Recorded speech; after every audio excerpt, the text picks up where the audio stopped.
Hi, I'm Nyla Rose, and welcome to the Sarah O'Connell Show. Welcome to the Sarah O'Connell Show. Nyla Rose, welcome to the Sarah O'Connell Show. How are you today? I am wonderful. I've got some coffee. I got a good night's sleep. I'm doing pretty good. Sounds perfect. And we finally were able to get up and get together. I know, right? I've wanted you to be on my show for the longest time. I'm really excited to be able to talk to you today. Thank you.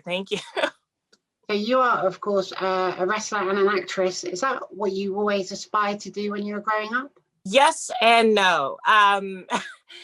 Before I discovered like acting and all that other jazz, I wanted to be a stunt worker. Like I wanted to be a stunt man, basically. I didn't know how to go about doing that. I didn't even know if you could do that. I don't know why that's what I wanted to do, but that's what I wanted to do.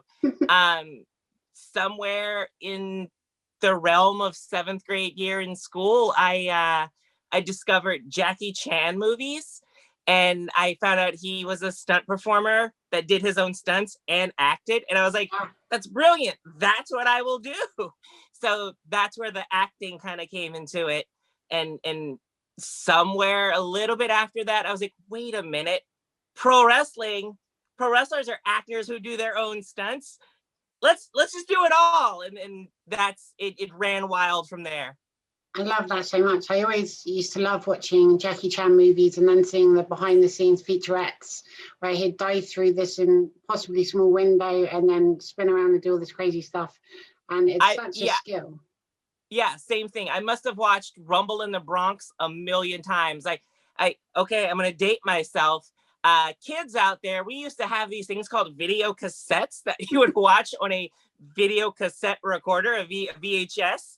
I must have wore that tape out. I know it was thin in the middle. It was going to give out any minute because I would rewind and play and stop and pause. And I've watched Rumble in the Bronx probably more than any other movie. Can very much relate to that. And if anyone doesn't know what a video cassette is, there's loads of great documentaries about it on Netflix, which in 10 years time, people probably won't know what that is either. Probably. Even worse, Betamax. But right. Let's see. They were smaller cassettes. Yes. So when did you first start loving wrestling? Which wrestlers inspired you? I've grown up as a fan of wrestling. I've been watching as far back as I can remember. If I have to guess, I've told this story like a million times. I think I was about 4 years old, maybe a little bit younger, maybe a little bit older, but somewhere in that window. My grandmother actually used to watch wrestling. She was a huge fan. And she passed that love on to me, and I would watch it with her. And that was how we would spend I want to say Friday nights. So that's how we would spend our nights and our Saturday mornings watching Superstars. And we would just watch wrestling and talk about wrestling. And she would try to get me to watch other sports. I'm like, not having it, Grandma. Let me know when wrestling's back on. but every character was so unique and so different. Everybody captivated me for one reason or another, but probably the one who really grabbed a hold of me was The Undertaker. It just so much mystery and theatrics surrounding him. It was like, how can you not fall in love with this guy? Exactly. I mean, I grew up in the 1980s and there was British wrestling, but the first WWE or WWF that I saw was actually The Undertaker's debut at Survivor Series 1990. Wow, yeah. Also, the Gobbledygooker's debut, but he didn't have quite as good of a career. Slightly less so. Yeah, I mean, his matches were more intense and they took more of a toll on him. Yes, for sure.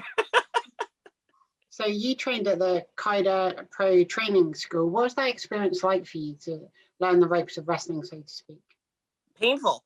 Very, very painful. Wrestling was very different than anything else I had ever done. And I absolutely was not sure what I was getting myself into. And I quickly learned that I was not prepared for it. Despite having done martial arts and, done all this stuff, like nothing prepares you for wrestling like wrestling. It was so unique and different and beautiful. And it's one of those things, either you're going to find out real quick that it's not for you, or you're going to adapt and push through it. And trust me, there were many, many nights where I was like, am I doing the right thing? Should I stop? Should I quit? Should I just be a referee? Like I had self-doubt. Like that's how grueling the process. Well, let me backtrack a little bit. If you go to a proper wrestling school, that's how grueling the process can be. But I implore anybody, if you have those doubts, it's absolutely normal. Stick with it. If it's in you, it's in you. You're gonna love it once you come out on the other side. And so you went to work at several indie promotions, including Japan, and you won several championships as well. Have you got any highlights looking back on that time? Oh wow, too many. Being able, the Indies is a wonderful, mysterious, beautiful place where all sorts of bizarre things happen. Forever one of my highlights. I don't even think it was supposed to be, but the match kind of broke down into like this street fight, and it was at a flea market. So, we're fighting in this show barn, and there's like ATVs and boats and like all these different stalls where people are selling things, and it just broke down into like this anything goes street fight, and we just threw everything out the window and we just played off of each other and had probably one of the funnest matches I've ever had in my entire life. We were just in the moment, going with it. And it was on my birthday weekend, and I was not aware that the people there knew it was my birthday.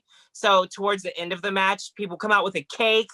And of course, if you watch wrestling and there's a cake, someone's going into it.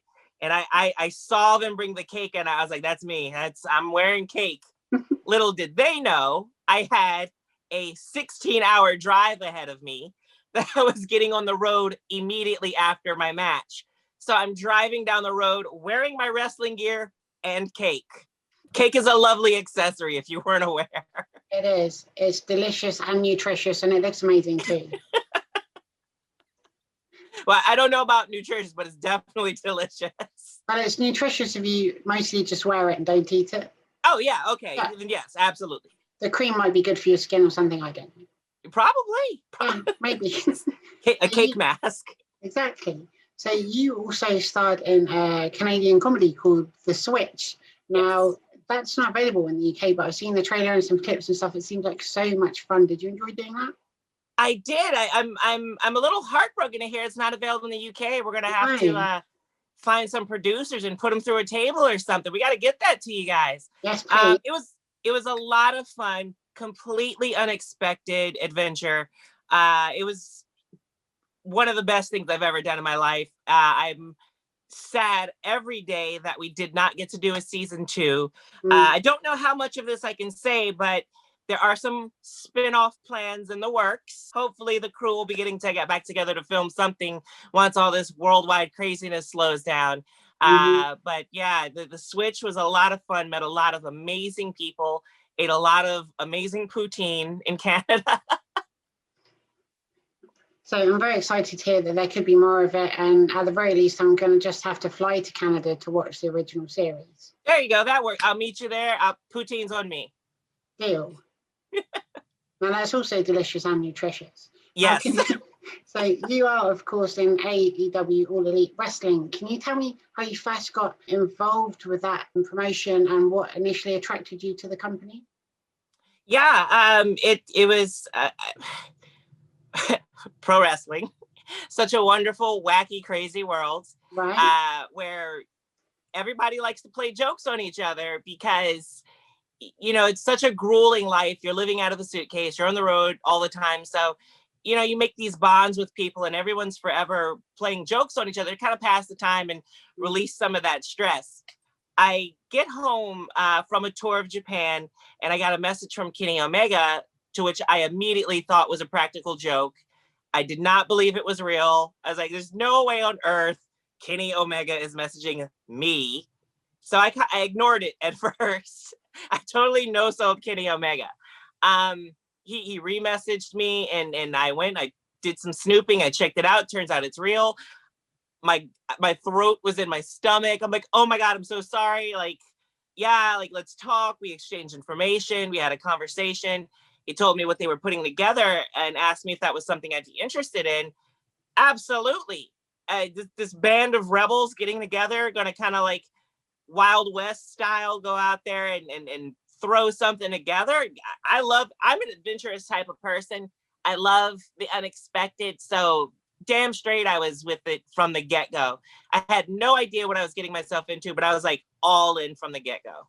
And so you made your debut at AEW Double or Nothing, and it was a fatal four-way match. Were you nervous going into that? I wasn't nervous. I was a little nervous going into it. This is the biggest stage I had ever been on, the biggest thing I've ever done. So in that regards, yes, absolutely nervous. From a competition standpoint, I wasn't too nervous. You know, I sized up my competition. I had seen Britt Baker at the previous All In. I had seen Kylie Rae around the indies. So I kind of knew what I was getting myself into. Lo and behold, in the ring, ready to go, this disaster music starts playing. All of a sudden, I'm in a disaster film because the one woman force of nature, Awesome Kong, comes down to the ring.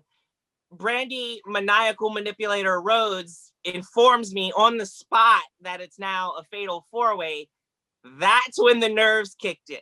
I prepared for Bit Breaker. I prepared for Kylie Rae. There's no way you can prepare for Awesome Kong. So I just had to give it my best and kind of push the nerves down and do what I do. And so AEW is such an inclusive, diverse, and authentic wrestling company. What's it like to work for, especially compared to all the other organizations you've been at too? It's fantastic, quite frankly. You know, like any family, we butt heads, but we solve those problems out in the ring. Outside of that, it very much is a family atmosphere. You know, everybody looks out for one another. It doesn't feel cutthroat, or, you know, it doesn't feel like anybody's out to get anybody. Everybody's there to succeed. Everybody wants the best out of everybody and out of the product. And I feel confident in saying that we're all working together to see that become a reality. And you defeated Riho for the AEW Women's World Championship. How did that moment feel for you? Yes, I did. You did. Last year. It was fantastic. Again, highlight of my life. Definitely one of the top 5 moments. The crowd there, it was really hard to kind of fight back the tears of such a proud moment. Such an unexpectedly proud moment, you know, coming into things, deciding to continue pro wrestling, continue acting, continue entertainment as a trans woman. I didn't think there was a place for me. So to not only be welcomed with open arms on such a grand stage, but have such an opportunity and succeed. These are things I never in a million wild dreams thought would be a reality.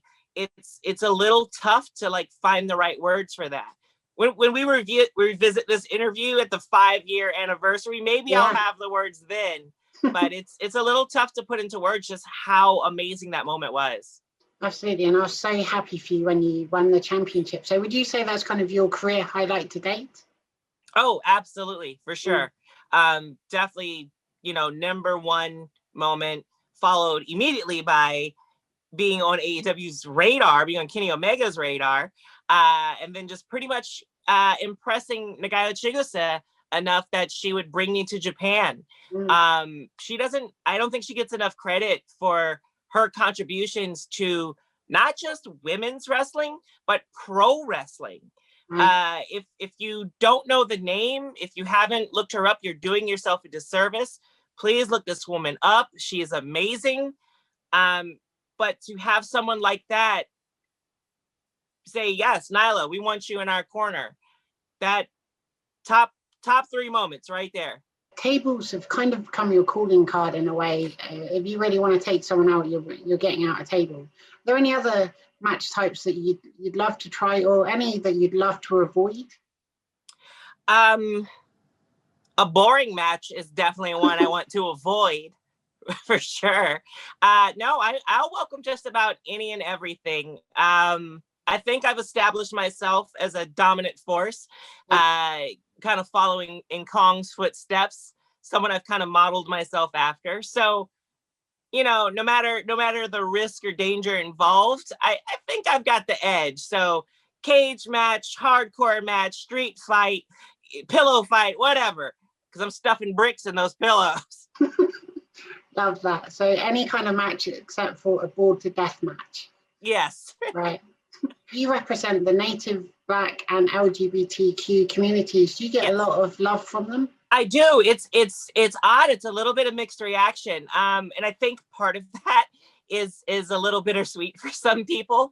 I tend to be a little bit villainous on television, and specifically speaking to the LGBTQ plus community.